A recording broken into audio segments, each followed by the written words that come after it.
Hello, nandito ako ngayon sa tabing dagat and mayroon akong pasan-pasan to o panghuli ng hipon, alamang or kung ano-ano pa, no? So susubukan kong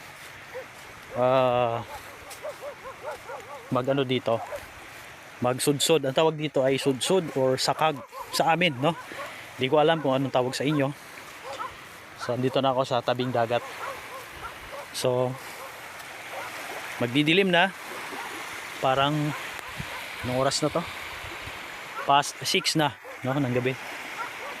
Yan, so narinig nyo yung mga alon. Yan, ayan. So nag-iisa lang ako, wala akong kasama. At susubukan nating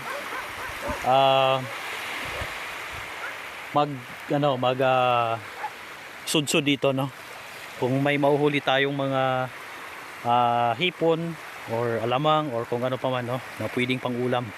So malaking bagay na. So itong lalagyan ko, tapos meron akong headlamp para pang ilaw ko mamaya, no. Okay, pero habang tayo ay nagsusudsod nito ay hindi natin to gagamitin, no? So magre-relay lang tayo sa ilaw ng paligid. Okay, ayan, no. So malapit nang dumilim. And ito mamaya konti ibababa ko na. Papakita ko sa inyo mamaya kung may huli or wala. Sana ay mayroon, no, para mayroon tayong ulam.